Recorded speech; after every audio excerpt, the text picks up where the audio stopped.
Hola, ¿qué tal? Soy la doctora María Esther Domínguez y acá estamos con la Asociación Argentina de Oncología para seguir conversando de esto tan interesante que resulta el campo y su interacción con la salud.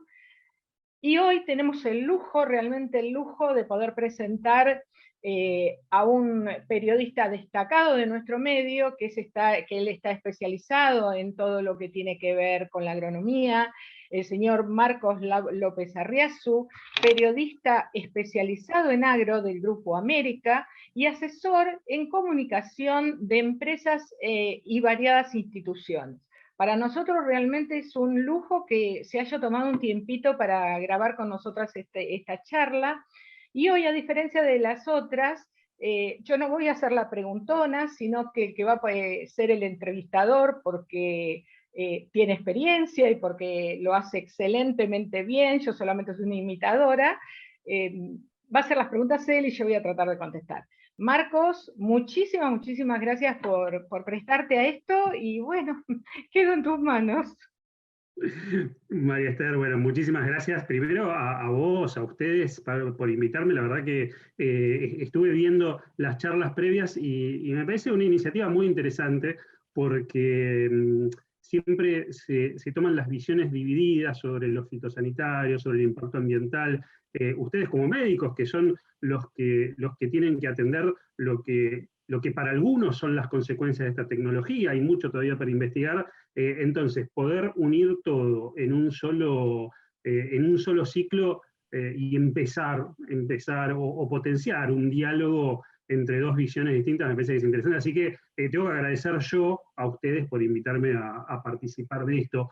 Y ya que estamos, te empiezo a preguntar, ¿cómo surgió esta iniciativa? ¿Cómo surgió esta idea de hacer este ciclo? ¿Qué es lo que veían ustedes que dijeron, vamos para adelante? Bueno, en realidad empieza con una curiosidad mía que veo que Entre Desarrollos un día en el 2008 hacen una presentación los integrantes, los ingenieros agrónomos del INTA, con varios ingenieros agrónomos y un médico. Me llama la atención la aparición de un médico en estas charlas y yo voy. Bueno, a partir de ahí lo comento en la asociación y en ese momento el presidente de la Asociación Argentina de Oncología, que era el doctor Alberto Romero, se interesa y nos empezamos a interesar en el tema y a partir de ahí nos interiorizamos y empezamos a dar charlas en todo el país con estos temas. Y cada vez fuimos ahondando más. Los sucesivos presidentes también no dejaron caer el tema y el doctor Bella le retoma la posta este año y le pareció, propone esto de hacer un conversatorio para poner ya a todos los médicos y llegar hoy en día con las redes la asociación tiene su propia TV, digamos, para poder llegar a todos los rincones del país con este tema que cada vez toma más importancia en la salud. Ya que en el caso de oncología nosotros sabemos que de cada 3 cánceres, 2 tienen que ver con el ambiente. Es interesante eso que marcás, ¿no? Que tiene que ver con el ambiente y hay que ver cuáles son las causas. Después seguimos con eso, pero ¿qué es lo primero que sentís que te dejan este ciclo, estas charlas que estamos teniendo, que están teniendo? Bueno, yo creo que son muy ricas y que un poco confirmaron la idea que yo venía trayendo y por la que empecé en este tema a dar las charlas, de que uno siempre ve que hay como dos bibliotecas, ¿no? Una totalmente a favor de los agroquímicos o fitosanitarios y otra que parecería que está en contra. Entonces a mí me parecía que no todo es blanco y negro en la vida, en la medicina no es todo blanco y negro, y que había cosas que por ahí era cuestión de conversarlas, de hablarlas, y que algún punto en común tenían que tener. Y estas charlas confirmaron que hay muchas más cosas en común y que no hay demonios ni de un lado ni del otro, sino que hay posiciones que cuando vos las pones a charlar se vuelven muy ricas y de mucha colaboración. Y eso me lo llevo de estas charlas. ¿Encontraste concretamente hilos de dónde tirar para desenrollar esta madeja que a veces parece bastante confusa? Sí, sí, cuando vos hablas tanto con la industria como con otras posiciones como son más las agroecológicas, hay un hilo en común. Y el hilo en común que tenemos que tener los médicos, esto está hecho para médicos fundamentalmente, también para el público, pero en este caso la difusión es mucho más irradiada a los médicos, es que nuestro único objetivo, tanto de los ingenieros agrónomos como de los médicos, es la salud de la gente. Entonces, ese es el hilo en común, la salud de la gente, porque yo no creo que un ingeniero agrónomo esté pensando a ver cómo le mejoró la vida a una persona. Y tampoco creo que un agroecologista quiera perjudicar en la cantidad de comida que se le da al mundo. Creo que eso es una utopía o es estar pensando con muy poquitas neuronas. Entonces, eso fue lo más rico, encontrar que todos quieren colaborar. Entonces, creo que es una manera linda de unificar esas dos bibliotecas. Ujú. Oye, bueno, ustedes están dando un paso con este tema, ¿no? ¿Cómo se acerca el profesional de la salud a este mundo agropecuario que a veces parece tan distante? Bueno, yo te dije el mío, en el país hay mucha Sí. gente interesada y lo que pasa que no es un tema, en nuestra carrera, en la formación, no es un tema de demasiado peso. Quizás porque ahora se le da mucho más bolilla al ambiente que hace 35 años cuando yo estudié. Pero igual lo que yo veo que los profesionales nuevos tampoco tienen una formación sólida en lo que es el ambiente relacionado a la salud. Entonces, por ahí pecamos de subdiagnóstico, lo cual es grave. Por ahí, para darte un ejemplo, yo veo un hipotiroidismo, cualquier colega mío ve un hipotiroidismo y nos quedamos en las causas conocidas médicas del hipotiroidismo. Y no se nos ocurre pensar que puede haber una causa en el ambiente que esté provocando eso. Y menos de pensar que algún fitosanitario o alguna otra cosa dentro del ambiente lo puede provocar, ¿me entendés? Entonces creo que un primer paso que habría que hacer es llevarle la información a la mayor cantidad de médicos para que a su vez reclamemos en las entidades que nos forman que se ahonde más en estos temas, porque si no vamos a estar subdiagnosticando. Ujú. Eso es muy interesante lo que vos planteás desde el punto de vista de lo que tienen que ver con a veces las informaciones parciales o las cosas que uno puede ir agarrando son más riesgosas que no tener información completa, ¿no? Tal cual. Y más allá de esto, de la formación que vos estás diciendo, vos pensás que hace falta más información, en el caso de los médicos que se están formando, digamos, a través de materias o la forma en que se encara en la facultad, o hace falta más investigación también sobre este tema, o las dos cosas, por ahí me decís. Las dos cosas. Yo soy más pluralista. No, el tema es que por ahí, te digo, porque no puedo juzgar la medicina o la enseñanza de la medicina con lo que yo aprendí. Soy muy antigua yo en medicina. Pero en base a lo que hablo con mis compañeros, médicos jóvenes de 5 años de recibido, 10 años de recibido, la cosa parece que siguió bastante igual. Yo creo que hay dos pilares. Uno es la educación, pero también hay algo que está fallando cuando hablamos de las dos bibliotecas y cuando vos hablas de información. Hay mucha información sesgada porque viene de un lado o viene del otro. Y haría falta investigación de otra manera. ¿Por qué te digo esto? Porque generalmente todos los trabajos que hay se basan en la toxicidad aguda de estos fitosanitarios. Y la toxicidad aguda está buena para enseñarnos cómo tiene que trabajar el aplicador, cómo tiene que trabajar el productor, pero no nos está hablando del efecto a largo plazo en los pacientes, en la gente, sin ser pacientes en la gente común.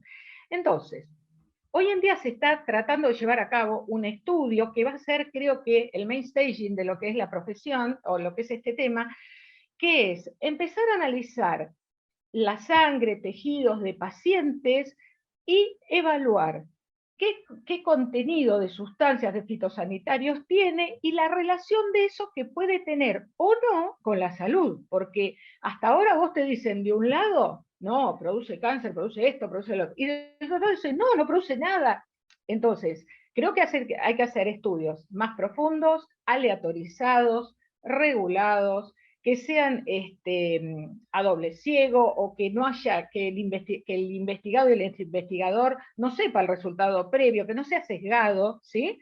Como para realmente poder decir, sí, esto es verdad, y como vos decís, sacar mitos y leyendas, O sea, sacar esa información que viene a embarrar la cancha y decir, bueno, a partir de ahora sabemos, esto es nocivo, esto no lo es, pensábamos que lo era y no lo es. Porque si no, parecemos dos barra brava peleándonos en la calle.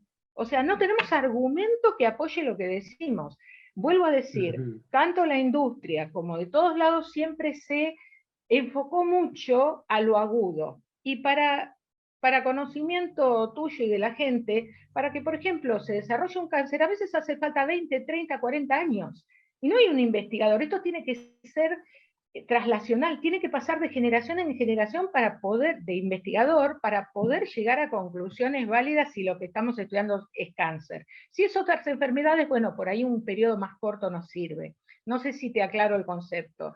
No, pero me sumás y, y a ver, cuando uno habla con la industria y es la experiencia que uno tiene de tantos años de periodista dedicado a estos temas, te dicen, y también con funcionarios, ¿no? Te dicen, bueno, acá tenemos muchos organismos oficiales, los equipos para las validaciones de productos son muy importantes, y esto de la toxicidad aguda es fácil, en ciencia no sé si tanto de fácil, ¿no? Pero digamos es demostrable, y la otra se saca a través de fórmulas matemáticas, ¿no? Claro, bueno, Entonces, ahí tenés. ahí la ciencia, ahí digamos los órganos reguladores te dicen, nosotros estamos haciendo algo muy concreto para evitar eso. Claro, mira, pero el tema que una cosa que uno aprende con la experiencia en medicina es que 2 más 2 es 5, no es 4. Entonces las fórmulas matemáticas no funcionan en esto. ¿Cuál es el tema? Que vos tenés que tener en cuenta también, una cosa es que las investigaciones mucho van en pececito, ratita, y nosotros no somos pececitos, ni ratitas, ni nada de eso. Entonces, es distinta el comportamiento en el ser humano. Tampoco podemos empezar a darle dosis al ser humano a ver qué le pasa. No estoy hablando de eso.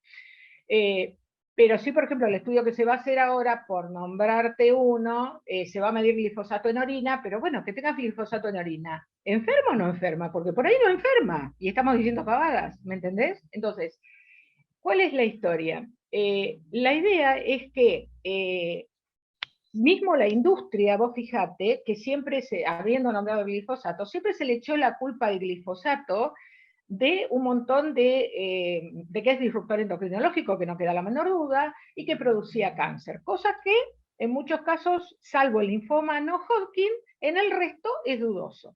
Y ellos por ahí tienen razón cuando dicen que el glifosato no es tan tóxico. Lo que pasa que el amigo, viste que a veces el problema no es el que delinque, no es porque delinque solo, sino porque el amigo le llena la cabeza y se lo lleva a delinquir. Bueno, acá pasa algo parecido. Acá el problema lo teníamos con el POEA. El POEA, que era el surfactante que lleva el glifosato, era el que era altamente tóxico y era el que realmente podía llevarnos al cáncer.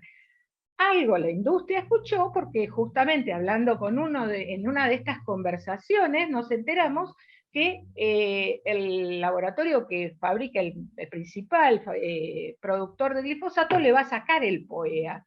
Entonces, de algo sirvió todo esto de revisar ideas, de revisar estudios, ¿me entendés? Y también es cierto que tampoco le podemos tirar toda la contra a la industria, porque si nos vamos del otro lado, Claro, hay te iba virus a que preguntar eso, porque producen. te iba a preguntar eso, María Esther, porque si no la solución parece muy simple. Prohibimos los agroquímicos, vemos cómo impactan la producción de alimentos y somos todos felices. No, yo no creo que sea así, porque tampoco creo que la agroecología tampoco tenga todas las respuestas. O sea, si nos vamos a lo biológico, de hecho lo que nos está matando hoy en día con el COVID es un virus, o sea, es algo biológico. Entonces, tampoco es que haya, si nos vamos a los químicos, el nitrato y el nitrito no están producidos por la industria, están producidos por la tierra y por nuestro cuerpo. Entonces, eso es a lo que yo voy. Por ahí buscar, a ver, ¿qué pasa si hacemos una mesa donde está el ingeniero agrónomo, el oncólogo, o el médico, vamos a poner el médico, el bioquímico, todos, y vemos desde nuestra posición qué podemos hacer para bajar la toxicidad de los productos que se usen en el campo? Porque el problema, Marcos, no es el campo, que yo vivo en el campo, vivo en una ciudad que está rodeada de campo. Pero el problema no es que nos afecta a nosotros, el problema es que la comida que sale de acá la comés vos en Capital. Entonces, no es un problema solamente de aplicación o de que no me fumigue en una escuela. No pasa por ahí. Pasa de la calidad del alimento, del agua, de lo que va de acá para allá. Entonces, por eso creo que es un tema que no es solo importante para la gente, para el productor o para nosotros que vivimos en el campo, sino que es para toda la población. Por algo, tanto la Asociación Americana como la Asociación Europea tienen pautas muy rígidas en cuanto a alimentación. Viste que tienen el label, tiene que decir la tarjeta si es orgánico o no es orgánico, se han prohibido determinadas sustancias. Creo que lo que tenemos que cuidar es el ser humano. Y a mí nadie me convence que la industria quiere matar al ser humano. No, no, no. Yo creo que nuestra meta es cuidar al ser humano. Y te pongo también en escena al productor, ¿no? Porque por un lado tenemos el acercamiento que ustedes están tratando de hacer de los médicos, de la medicina a la industria, a la producción, pero ¿cómo funcionaría ese acercamiento también de los profesionales de la salud a los productores directamente, y de los productores poder participar, pero digo productores directos, ¿no? Poder participar, no te digo de estas charlas, digo de lo que se genere en pos de aumentar este diálogo? Bueno, mira, nosotros acá, la chacra de Barro, que es uno de los ingenieros que tuvimos en esta charla, pertenece al INTA, ellos se encargan de dar muchísimas charlas. Y también la industria da charlas, ¿eh? O sea que al productor le llega. Lo que pasa que el productor, que muchas veces se lo toma como victimario, cuando en realidad muchas otras veces fue víctima de las informaciones, tiene acercamiento, pero no tiene tanto acercamiento a la parte médica, y también es cierto que esto de las dos bibliotecas ha perjudicado mucho, porque te pone también a la gente de un lado o del otro, cuando en realidad lo que habría que darle, por eso te digo tan importante que va a ser este estudio prospectivo, darle información certera, salir del podría ser al es, ¿sí? O sea, sí, porque el glifosato podría, no, eso no es. ¿Produce o no produce? Porque si no, digo glifosato porque es lo que la gente más conoce, ¿sí? Pero ahí también, esa es otra cosa. Uno siempre habla de glifosato, pero pará, porque en el campo nosotros usamos fungicidas, usamos herbicidas, usamos un montón de cosas. ¿Y qué pasa cuando eso se mezcla? No hay estudios de eso. Cuando tanto la industria como, como la no industria hacen estudios, no se hacen estudios con las mezclas que se hacen en el campo, ¿entendés? Se hace de un producto, que eso es lo bueno de la oncología. Los oncólogos estamos muy acostumbrados a chequear una medicación y después ir agregándole o cambiándole las medicaciones y hacer contracontroles. Entonces, eso, si eso lo podemos aplicar en estos estudios que se podrían hacer de cronicidad, estaría muy bueno, porque entonces vamos a tener razonamientos y verdades más reales, cosas más reales, datos más reales de lo que tenemos hoy. Sabes que es interesante lo que marcas. A ver, ahí, y agrego en realidad algo de la experiencia de estar mucho en el campo y hablar mucho con productores. Muchas veces las empresas, cuando lanzan un producto, incluso lanzan también las formulaciones combinadas y estudian la forma de aplicar dos productos. En lo mismo que estamos hablando de tener precisiones cuando uno va a este tipo de discusiones en el buen sentido, digo, de intercambio, también hay muchas veces que el productor resuelve solo en el campo, y tal vez también hay que resaltar y validar y formar más aún la figura del ingeniero agrónomo, ¿no? Que es otra profesión que estamos trayendo acá, pero que me parece que también hay que fortalecerla. Bueno, de eso te doy dos pautas. Primero, acá en mi zona realmente los ingenieros agrónomos trabajan muchísimo llevándole al productor todas las novedades, las noticias, las buenas prácticas. En ese sentido creo que estamos muy bien. Incluso también hay gente que trabaja mucho en agroecología, que les lleva también, han incluso hecho, porque yo estaba también defendiendo un poco la industria, pero también viendo el otro lado, por ejemplo, han logrado demostrar que sin agroquímicos en determinadas parcelas nuestras que tenemos acá, son como 10, 12 estancias, una cosa así, tuvieron más rinde y les salió más barato. al productor que usando fitosanitarios. Eso se conversó entre los dos ingenieros agrónomos y hasta llegaron después a un acuerdo, se pasaron datos entre ellos, que estuvo muy bueno, o sea que ves que no todo es pelea. Y el productor, bueno, por un lado, tiene asesoramiento muy bueno acá, y lo que yo siempre digo en las charlas, del basta del masomenismo. No podemos decir, si 200 kilos de urea por hectárea me van bien, le pongo 250, porque ¿sabes qué? Se ameseta y no logra un mejor rinde. Y siempre se le habla, tanto desde la industria como desde el lado agroecológico, de la importancia del ingeniero agrónomo, de la receta agronómica. Si no, estamos cayendo en la automedicación de cualquiera de nosotros. Viste que la gente dice, me duele el estómago, me tomo una aspirina, y está reventando, porque en realidad la aspirina te hace un agujero en el estómago. Entonces, eso pasa lo mismo cuando el productor, eso se daba más antes. Hoy en día, por una cuestión también de costos, y eso se da un poquito menos, porque la gente ha estado, los productores nuevos son mucho de buscar tecnología, son mucho de llamar al ingeniero agrónomo. Te digo más, lo que yo he aprendido de los ingenieros agrónomos es brutal, es enorme. Yo me sorprendo de lo que saben ellos de medicina, por ejemplo. Es muy, muy, Mirá muy vos, bueno, es una muy interesante. buena noticia la que Sí. estás trayendo. María Esther, se nos termina el tiempo. Me gustaría, si vos querés, cerrar algo conceptual de esto que creo que está planteado desde todos lados, como que es un problema del campo, de la sociedad, de la medicina, de la sociedad en general, ¿no? Pero bueno, te quiero dejar a vos esa conclusión sobre el tema. Bueno, gracias. Mira, yo creo que un poco lo dije a lo largo de la charla. Creo que las divisiones no le hacen bien a nada, a ningún tema ni a ninguna persona. Creo que se está empezando a lograr la comunicación entre la industria, entre sectores que no piensan lo mismo. Se está empezando a lograr esa colaboración. Creo que, como dije, hace falta más investigación profunda y más en el tiempo, alargada en el tiempo, porque si no siempre va a tener un sesgo esa investigación. Hace falta hacer más protocolos, como yo decía, de distintas sustancias mezcladas, de si verdaderamente una sustancia, qué es lo que verdaderamente produce en el cuerpo, porque vuelvo a reiterar, creo que nadie va a estar en desacuerdo conmigo en decir que el principal objetivo es el ser humano y la salud del ser humano.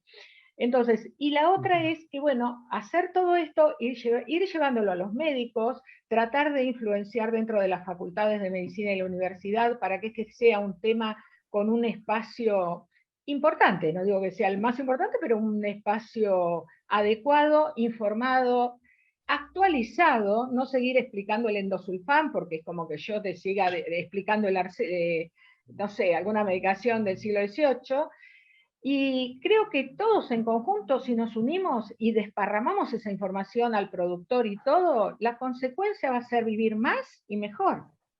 Te voy a agregar yo, desde mi visión de la comunicación. Vos dijiste cosas interesantes, por ejemplo, como que encontrabas ese punto de encuentro entre la industria, entre los productores, entre el ingeniero agrónomo que quiere hacer agroecología, que es la salud del ser humano. Y eso, ya teniendo eso, es fundamental, que todos estén con el mismo foco, algo que realmente pensamos así. Para lograr ese diálogo y esa comunión, me parece que el camino es la ciencia, son los datos, es la investigación, algo que vos también marcaste. Y desde la comunicación, algo que se suele apelar mucho es a las emociones. Las emociones son fantásticas para vender cosas, para el marketing, ¿no? Para vender perfumes, relojes, carteras, autos, para llegar a acuerdos y poder poner verdades sobre la mesa e investigar. Me parece que la razón es mucho más importante, y me parece que ese es el camino que tienen que transitar esto. Me parece, repito, maravilloso que ustedes hayan dado un puntapié inicial con estas breves charlas dirigidas a médicos, pero la ciencia, partiendo de la base de que todos buscan el bien común, bueno, poner la ciencia adelante y charlas despojadas, serias, a campo, ciudad, digo, por decirlo de alguna forma, charlas reales para poder satisfacer necesidades de alimentos de todos los argentinos, de todo el mundo, como siempre plantea la industria, y también necesidades de salud de esos mismos consumidores. Por mi parte, felicitaciones por la iniciativa y muchísimas gracias, realmente es un orgullo que me hayan invitado a participar. No, gracias a vos. Y sobre todo, para cerrar un poquito de mi lado, te quiero agradecer y realmente me quedó una pata de la mesa que es la de la comunicación. Nos parece en la asociación muy importante la comunicación y realmente tener a alguien de lujo, de primera línea, como es tenerte a vos de comunicador, de todo este tipo de cosas, creo que esa es una de las patas más importantes de esta mesa, poder comunicar, difundir, no bastardear el tema, darle la seriedad que se necesita, y vos justamente haces eso. Así que realmente muchísimas gracias por esto, y seguiremos en contacto, y ya alguna otra vez te explotaremos de nuevo con algún temita. Muchas gracias, Marcos. Muchísimas gracias por el elogio exagerado y estoy a disposición cada vez que lo necesite. Bueno, nos despedimos, hasta la próxima charla y muchas gracias por su atención.